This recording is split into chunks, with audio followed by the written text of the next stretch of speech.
Olá para você, seja muito bem-vindo ao canal. Eu sou a Jaque e estou aqui todo dia para fazer a leitura da Bíblia com você. Eu tô aqui para lembrar você, eu vou ser aquela pessoa chata, entre aspas, que vai lembrar você de ler a sua Bíblia, se você é cristão, se você está indo na igreja, se você está desviado, se você tem uma simpatia ali pelo cristianismo, tem curiosidade da Bíblia, eu vou estar aqui para te lembrar de lermos a Bíblia juntos, tá? Então você é muito bem-vindo, você está super convidado para estar aqui. Se você curte esse tipo de conteúdo, prometo para você que são leituras que nós fazemos aqui bem leves, onde o intuito é só ler um capítulo da Bíblia por dia, tirar uma lição que seja ali para a gente aplicar na vida da gente. Prometo que serão leituras fáceis, então se esse conteúdo pode te abençoar, pode ser legal na sua vida, considere se inscrever no canal, ativa o sininho aqui, ó, para você não perder os próximos avisos.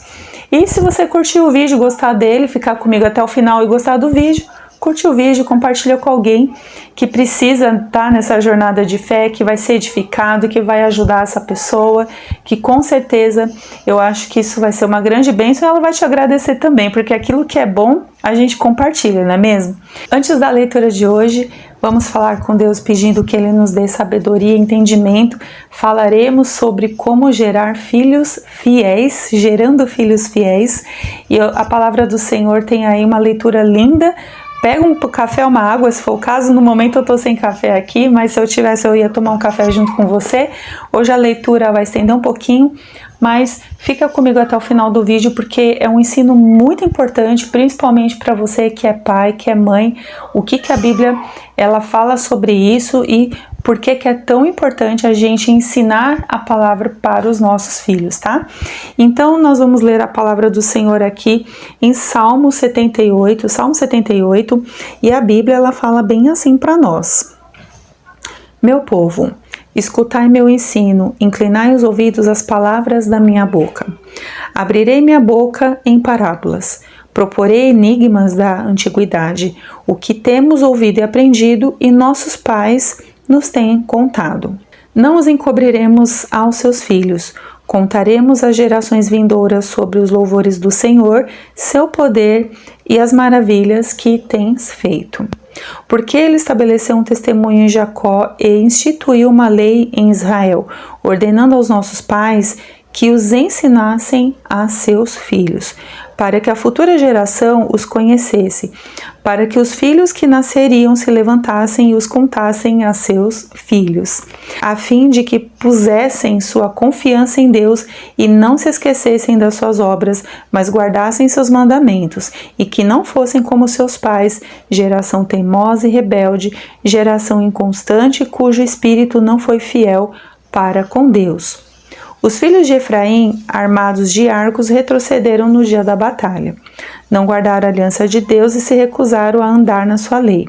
Esqueceram-se das suas obras e das maravilhas que lhes fizera ver.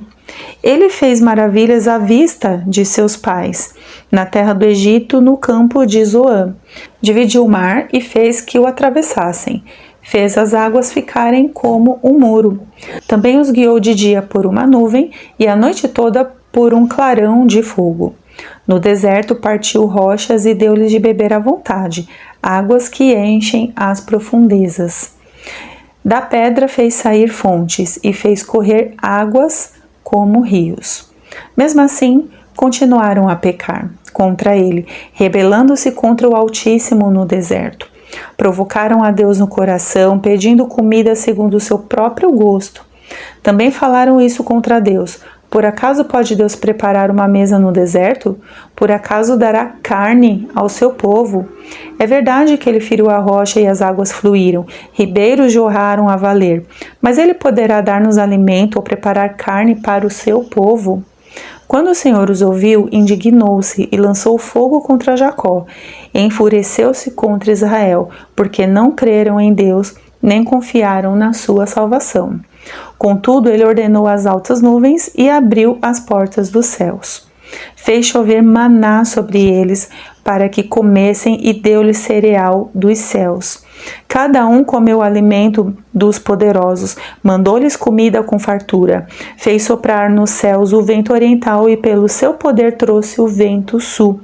Também fez chover sobre eles carne como poeira, e um bando de aves como a areia do mar. E as fez cair no meio do acampamento em volta de suas tendas. Então eles comeram e se fartaram, pois deu-lhes o que desejavam.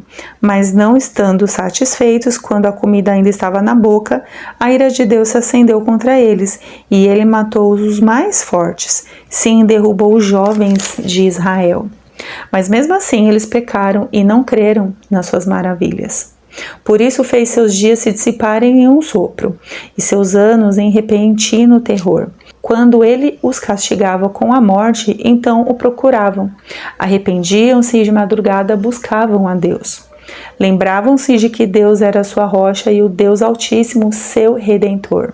Mas eles o adulavam com a boca e com a língua mentiam para ele, pois seu coração não era constante para com ele, nem foram fiéis à sua aliança.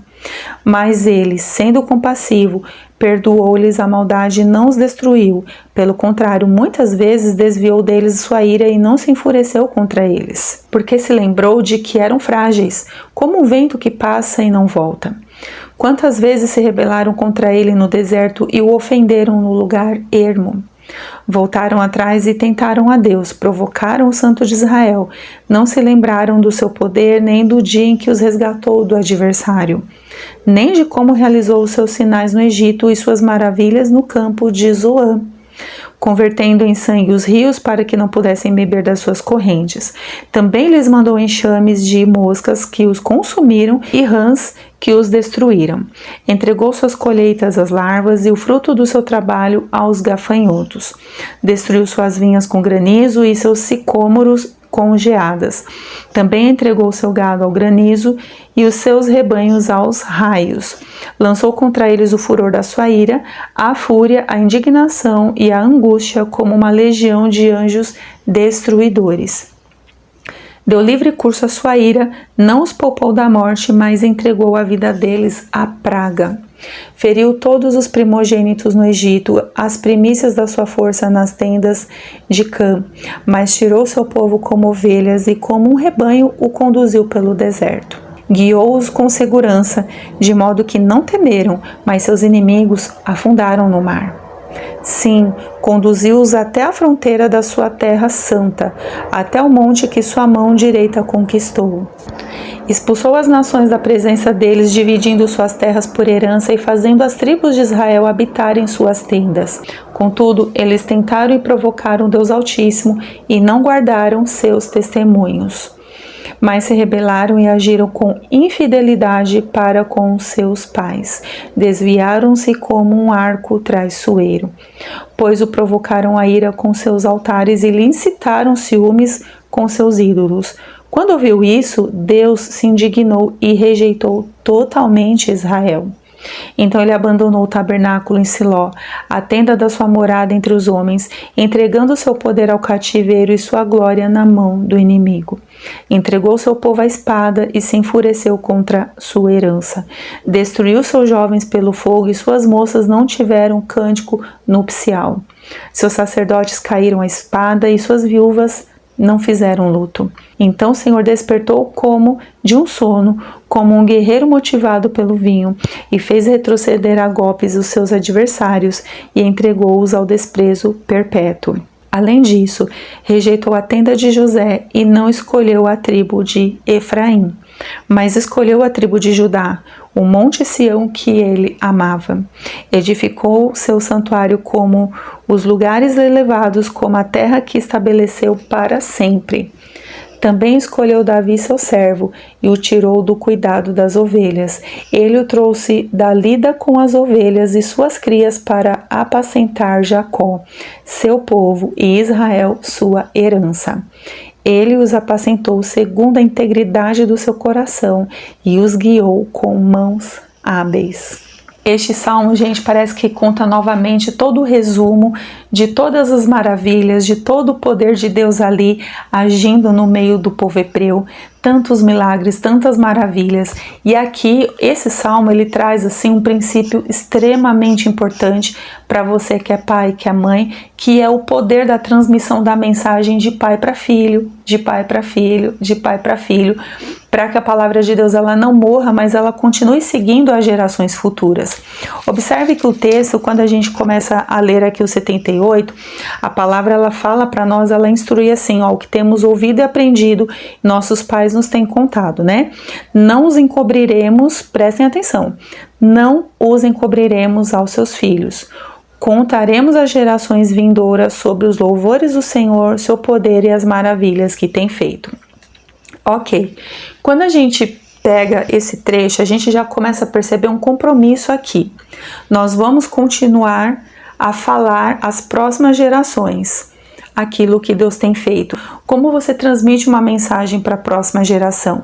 Você vai começar a contar para o seu filho aquilo que Deus fez na sua vida. Você vai contar para o seu filho aquilo que Deus fez na vida da sua mãe, que é a avó do seu filho, e por aí vai. E aqui ele continua dizendo também, porque ele estabeleceu um testemunho em Jacó, instituiu uma lei em Israel, ordenando os nossos pais, ordenando, gente, presta atenção aqui, aos nossos pais que os ensinassem aos seus filhos, para que a futura geração os conhecesse, para que os filhos que nasceriam se levantassem e os contassem aos seus filhos. Então a gente começa a ver aqui a geração de pai para filho, dando ali a perpetuidade da palavra de Deus. Mas existia um motivo, não era somente contar ali o que Deus tinha feito. Olha o que a Bíblia também ela traz assim de detalhe importante. Afim, qual era o objetivo de tudo isso? Por que o pai faria essa transmissão da mensagem de pai para filho? Olha o que o versículo 7 fala aqui para nós. A fim de que pusessem sua confiança em Deus. Ou seja, o filho ele precisa ser ensinado a confiar em Deus. E não se esquecessem das suas obras, mas guardassem seus mandamentos. O filho precisa ser ensinado a não esquecer da palavra. E ele precisa ser ensinado a guardar a palavra. E aqui ele também, o texto continua no 8. E que não fossem como seus pais. Um detalhe aqui, vamos abrir um parênteses nesse momento aqui. A palavra de Deus está nos ensinando a dar a continuidade da palavra, dos ensinos, de tudo que Deus fez para os nossos filhos, e eles farão isso com os filhos deles. Só que, gente, a gente não pode esquecer que a gente não pode falar só do que Deus fez, só das obras de Deus. A gente precisa falar os erros também, os erros que como pais nós temos, os erros que como os nossos pais tiveram, nós olhamos ali onde eles erraram para a gente não repetir o ciclo. Os erros que os pais tiveram também devem ser mencionados, justamente para que o ciclo não se repita. Olha o que fala aqui o versículo 8, e que não fossem como seus pais. Como eram os pais ali do povo hebreu, né? Geração teimosa, geração rebelde, né? Inconstante, cujo espírito não foi fiel para com Deus. Gente, quando a gente vê isso daqui, a gente vê onde que falharam os pais. Onde falharam esses pais? Ali, para que a ira de Deus se acendesse. Observe que todo o texto aqui do Salmo 74, a Bíblia começa a falar tudo que Deus fez ali em favor do povo.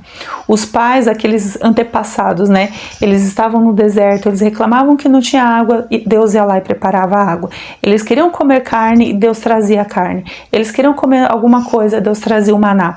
Deus estava o tempo todo fazendo uma obra ali e mesmo assim o coração deles não se voltavam para o Senhor. O que a Bíblia fala aqui que também é o erro dos pais, que eles só adulavam a Deus, adorava de boca, e além de tudo, a língua era mentirosa, a língua mentiam para ele, pois o seu coração não era constante e eles não foram fiéis à aliança. Então aqui a Bíblia também ensina que os pais foram infiéis. E por isso que é muito importante ensinar a palavra ali para os filhos. Os filhos precisam ser ensinados a guardar a palavra, a confiar em Deus, porque eles vão enfrentar suas próprias batalhas e os pais não estarão ali. O dia mal também chega para eles, gente. Não chega só para a gente. Como que eles vão enfrentar esses momentos ali se eles não souberem a confiar em Deus? Como que eles vão aprender a confiar em Deus se eles não têm um modelo dentro de casa? Eu gosto muito de pensar aqui a história de Abraão. Eu já fiz leitura do livro de Gênesis e tem um momento que tem uma leitura desse capítulo. Sabe aquele momento que Abraão chama o filho, vamos lá sacrificar o Senhor? Deus, né, pede ali a prova do filho de Abraão, de Isaac, e tá tudo ali, e aí Isaac pega e fala para Abraão, né, pai, mas aqui tá a lenha, tá a fogueira, mas cadê o cordeiro, né? E aí Abraão fala o quê? Deus proverá o cordeiro para nós. E aí a minha pergunta é assim, gente, eu sempre falo isso, como que Isaac sabia dos elementos ali do holocausto, do sacrifício? Ele sabia porque ele foi ensinado. Ele sabia porque o ambiente da casa dele era aquele, ele viu o pai dele fazer. Então ele sabia que para oferecer um sacrifício precisaria de um cordeiro. O filho viu o pai fazer, o filho foi ensinado. Então é muito legal quando a gente olha aqui a palavra, e às vezes a gente vê muitos pais ali se descabelando, né? Semana do cabelo maluco, né, gente? Semana do cabelo maluco dos pais, que é o quê? Meu filho não quer saber do Senhor, meu filho não quer saber da fé. Será que está faltando ali a falha do pai na transmissão da palavra? Transmitir a palavra ali com coragem, com firmeza, com amor, com persistência. Gente, os filhos, eles precisam ser ensinados. E a palavra lá não pode morrer ali. Quando eles tiverem os filhos deles, que semente que eles vão colocar no coração se eles ao menos não forem ensinados por nós? Essa é a palavra que eu vou deixar para vocês, para você que é pai, para você que é mãe. Comece a colocar a semente da palavra, comece a ensinar os seus filhos a serem pessoas que confiam no Senhor. Comece a ensinar o temor do Senhor nos filhos. Porque quando eles forem ensinados, quando eles começarem a ver o valor disso, né, terem o coração aberto para aprender, eles serão filhos fiéis. Eles aprenderão a ser filhos fiéis e não vão cometer os erros que os pais cometem, não vão repetir o ciclo que muitas vezes os pais cometem. Tá bom? Espero que essa palavra tenha sido uma bênção. Compartilha com aquele pai ou aquela mãe que às vezes está passando ali um desafio com seu filho. Tenho certeza que Deus vai dar sabedoria em como conduzir. E eu quero dizer para você que sim, ainda que ele seja um adolescente, né, entre aspas, assim, meio rebelde, assim, é possível ele ser um filho fiel ao Senhor. É possível gerar esse filho fiel ao Senhor, gente. Vamos só fazer o que a Bíblia diz. Assim, às vezes a gente quer elaborar tanta coisa. A gente quer usar tantos métodos, só que o método que funciona é esse aqui. Venha para o Salmo 78. Esse aqui é o método que vai funcionar, porque a palavra de Deus, ela não falha, tá bom? Que Deus abençoe você. Até amanhã no próximo vídeo. E lembre-se, leia a sua Bíblia. Tchau, tchau.